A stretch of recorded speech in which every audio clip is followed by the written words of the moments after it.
Hello, everybody. Welcome to this channel. I am Sakshi Sharma from Himachal Pradesh, and I am currently pursuing PhD in sociology. And आज ही UGC net का result आया है and मेरा JRF हो गया है finally. I have scored 242 marks and AIR का पता नहीं जो मैंने खुद से कैलकुलेट किया है it's AIR 15 and it was my fourth attempt. सो ये काफ़ी एक लंबी और यूनिक जर्नी रही है। तो मैंने सोचा कि अपना एक्सपीरियंस क्यों ना शेयर किया जाए जिससे कि कोई एक या दो इंसान भी मोटिवेट हो, एनकरेज हो या उसको सपोर्ट मिले तो मेरा काम हो जाएगा। तो if I talk about my journey, I gave my first attempt in June 2024 जो रीनेट हुआ था, आपको याद होगा। तो उसमें मैंने बस फॉर्म भर दिया था क्योंकि मेरे साथ मेरे कलीग थे अमन भैया। उन्होंने मुझे बोला कि ऐसा एग्ज़ाम होता है तो भर दे। और उस टाइम मैं जॉब कर रही थी पोस्ट ऑफिस में, तो मुझे लगा कि दे के देख लेते हैं। तो मैंने आई थिंक लास्ट के 7-8 दिन मैंने थोड़ी-थोड़ी सोशियोलॉजी पढ़ी and I gave my exam. और अच्छा हुआ था पर वो कैंसिल हो गया। पर पेपर 1 में मेरा उस टाइम भी स्कोर 21 बन रहा था। पेपर 2 में I think it was around 84-86 question I got right and paper 1 it was 21 questions. Then वो कैंसिल हो गया। फिर जब रीनेट हुआ तो मेरा स्कोर बना 184 and I clear net in my first attempt.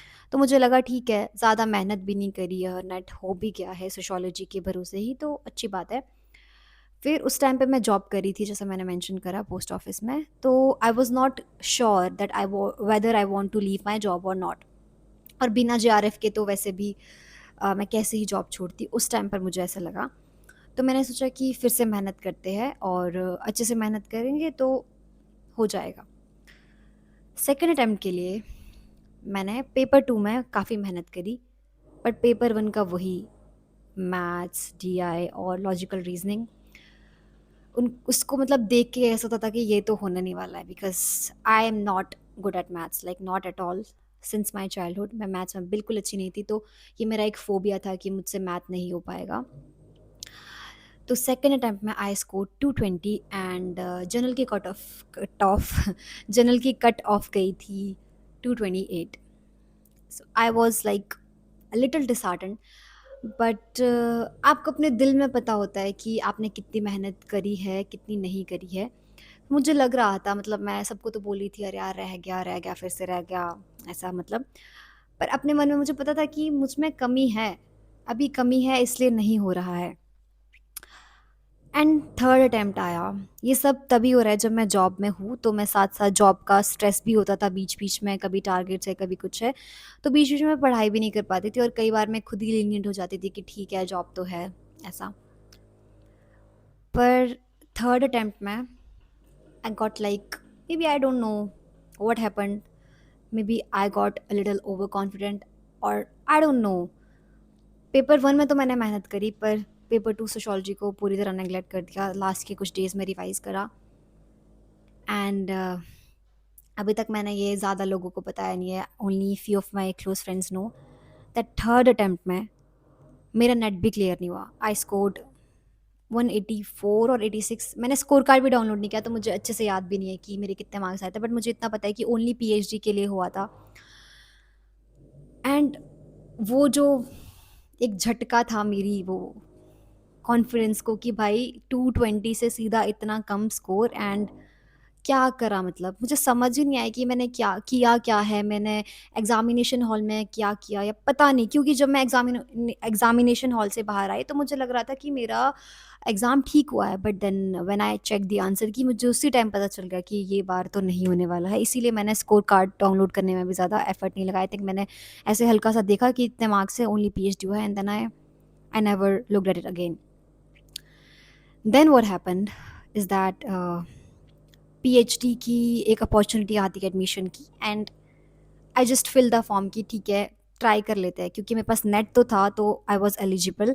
तो मैंने एंट्रांस दिया and I clear the entrance and then we were call for interview and me and my same colleague Aman भैया, जिन्होंने मुझे बोला था इस एग्ज़ाम की प्रिपरेशन करने के लिए, we both got selected in the same university, in the same department, and we thought that this opportunity is too good to let go. And हमारी जॉब थी, पर वी वर लाइक, हमें दिल से अंदर से ऐसा लगता था कि we are not meant to be here, though we were grateful for everything, the money, the network, respect from people and everything, but हमें लगा कि no, we want to take this opportunity. तो भैया के पास JRF था, he cleared it in first attempt, but मेरे पास JRF नहीं था। दो आई हैड गेट, बट जहाँ मेरा एडमिशन हुआ that is a university, not an IIT। तो मुझे लगा कि अब मुझे जाना चाहिए ना नहीं जाना चाहिए, but then finally I came here for my PhD। अब मैं PhD में आ गई हूँ, and now I have to give my fourth attempt of NET. So what do I do? It's like a do and die situation, क्योंकि मैं अपनी job छोड़ के आई हूँ। आई वोंट से कि वहाँ पे it was very comfortable life, but it was, I was managing my finances myself, so it was good. But then एकदम से जॉब छोड़ना, वो एकदम से एक सडन चेंज आना, तो मुझे एक वो डू एंड डाई वाली प्रेशर फील हुआ कि करना ही है। तो मैं फोर्थ अटेम्प्ट की जर्नी है जो मैं उसको अपना ट्रू प्रिपरेशन मानूंगी, जहाँ पे मैंने जी जान लगा दी। मैंने DI नहीं छोड़ा, मैंने मैथ्स नहीं छोड़े, मैंने लॉजिकल रीजनिंग नहीं छोड़ी, मैंने पेपर 2 में सब कुछ किया। And the most important thing जो मुझे लगता है कि जिसने सबसे ज़्यादा मेरा हेल्प किया है इस बार के एग्ज़ाम को क्रैक करने का, PYQPs। मैंने मल्टीपल टाइम्स PYQPs प्रैक्टिस किया, B Ed paper 1, B Ed paper 2, multiple times, like 3-4 times at least. And जी जान लगा दी। And luckily, I would say luckily, because एक चीज़ मैं यहाँ पे मेंशन करना चाहूँगी, आप मेहनत करो, अपना पूरा दो, बट उसके बाद जो एक आई थिंक आई वुड से लाइक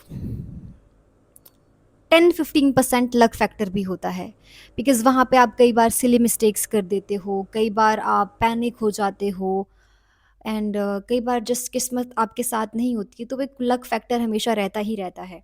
क्योंकि मैंने खुद इतनी सिली मिस्टेक्स करी है। एक पेपर 1 में क्वेश्चन था सोशियोलॉजी वाले सेशन में, ब्लू बेबी सिंड्रोम का। मैंने वो गलत कर दिया, and I have read it like 2-3 times. So वहाँ पे जाके जो हमारा माहौल होता है, उस पे भी बहुत डिपेंड करता है कि आपका पेपर क्रैक होगा या नहीं होगा। बट नेवरदलेस, मेहनत इज़ द मोस्ट इम्पॉर्टेंट। आपका काम मेहनत करना है, मेहनत में कोई कमी नहीं रहनी चाहिए। क्योंकि अब मुझे फ़ील होता है कि मैंने उन 3 अटेम्प्ट्स में क्या गलत किया, या मैं उसमें क्या कर सकती थी कि मेरा एग्ज़ाम जल्दी क्रैक होता। बट मुझे यही लगता है कि जिस टाइम का जो जब चीज़ होनी होती है वो तभी होती है, और भगवान आपको तभी वो चीज़ देंगे जब आप उसके लिए पूरी मेहनत करोगे। आधी अधूरी मेहनत में भगवान आपको उस मेहनत का फल कभी नहीं देने वाले हैं। आपको अपना 100% डालना पड़ेगा, तभी जाके ये एग्ज़ाम क्रैक हो सकता है। यही एग्ज़ाम नहीं, किसी और एग्ज़ाम की भी हम बात करें, तो तभी कुछ हो सकता है अगर हम अपना 100% डालें, कि हमने अपना सब कुछ दे दिया है, अब भगवान के भरोसे है। तो मेरा इस अटेम्प्ट में वही हाल था, मैंने अपना सब कुछ दे दिया था। एंड सितंबर में we came here, and I think I have started preparing, because we came to a differently entirely new place.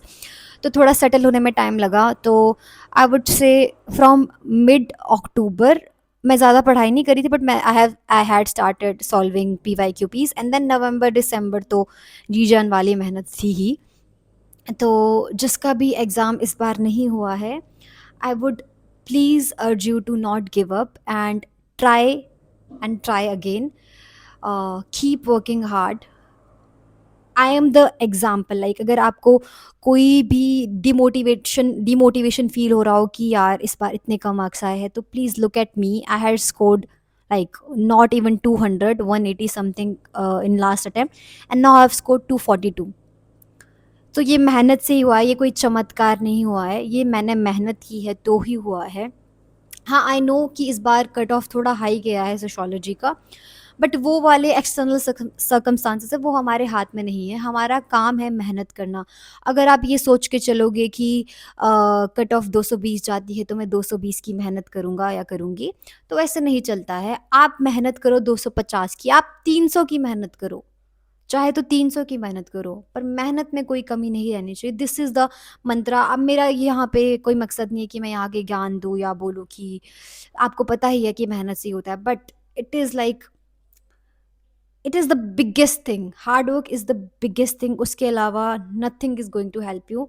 And I was saying regarding my sources, I have stick to really limited sources for my paper 2 sociology. Obviously Antara ma'am के beyond कहीं देखने की ज़रूरत भी नहीं है according to me. बाकी सबका अपना पर्सपेक्टिव हो सकता है, but for me she is like the goddess of sociology.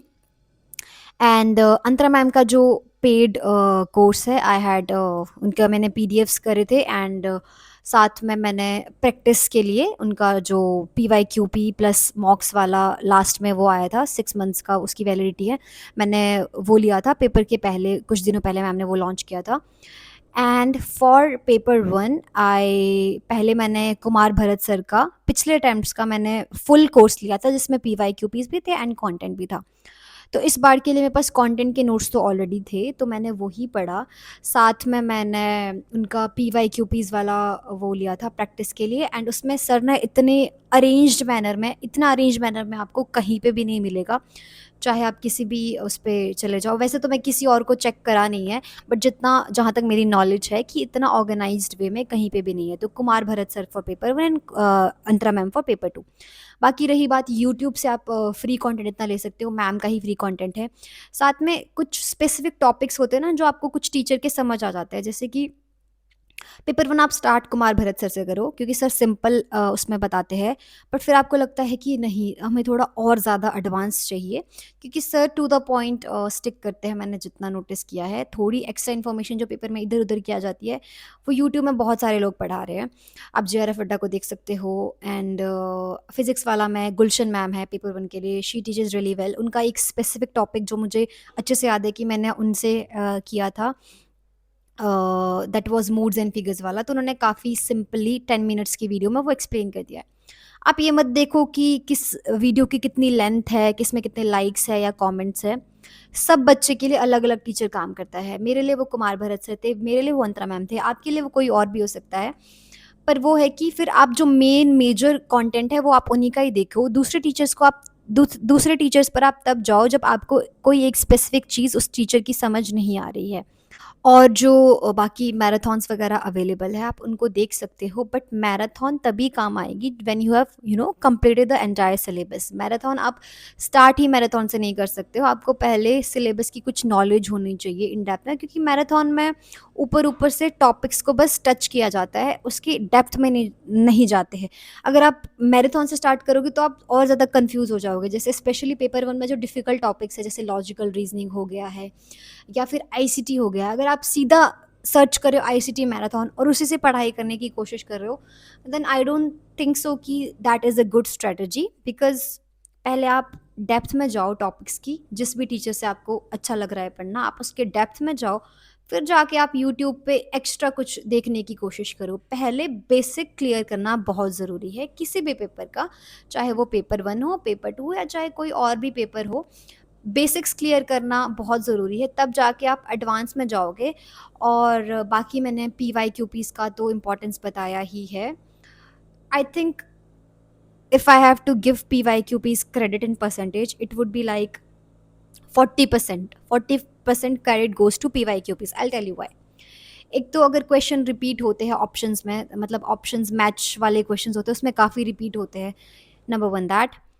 Number two, you have trained your brain to solve PYQPs, like आप टाइमर लगाओ, टाइमर के प्रेशर के अंडर सॉल्व करो कि मुझे इस इतने टाइम में सॉल्व करना ही करना है। तो आप अपने ब्रेन को ट्रेन कर रहे हो कि आप पेपर में कैसे उसको सॉल्व करोगे क्वेश्चंस को, तो आपका ब्रेन भी उस डायरेक्शन में काम करना शुरू कर देता है। एंड पेपर से पहले तो PYQPs लगाना बहुत बहुत बहुत इंपॉर्टेंट है। बट आप साथ साथ में पढ़ाई करते करते, साथ साथ में हर, अगर आप आज से प्रिपरेशन कर रहे हो तो अभी जून के लिए कितना टाइम, अगर आप दिन में एक क्वेश्चन पेपर, चलो पूरा भी नहीं, अगर आप दिन में 50 क्वेश्चन भी सॉल्व करो पेपर 1 पेपर 2 के, तो भी आप कितना ज़्यादा आपका प्रैक्टिस हो जाएगा by the end of June. तो ये समझना बहुत ज़रूरी है कि बिना पी वाई क्यू पीस के नहीं होगा। और एक और चीज़ मैं बच्चों को बोलना चाहूँगी, कई बच्चों का लक अच्छा होता है जिनका बिना मैथ्स और डीआई के क्लियर हो जाता है। बट आई वुड रिक्वेस्ट कि अगर आपको जेआरएफ करना है, मैथ्स से भागो मत, मैथ्स से डरो मत। और ऐसा नहीं है कि आप बहुत एडवांस मैथ्स पढ़ के चले जाओ। मैंने भी थोड़ी प्रैक्टिस करी थी परसेंटेज की, टाइम एंड फ्रैक्शन की, एवरेजेस की, जो बेसिक बेसिक हमारे सिलेबस में मेंशन्ड है। मैंने उनका बेसिक समझा और उससे मैंने डीआई सॉल्व करने की कोशिश करी।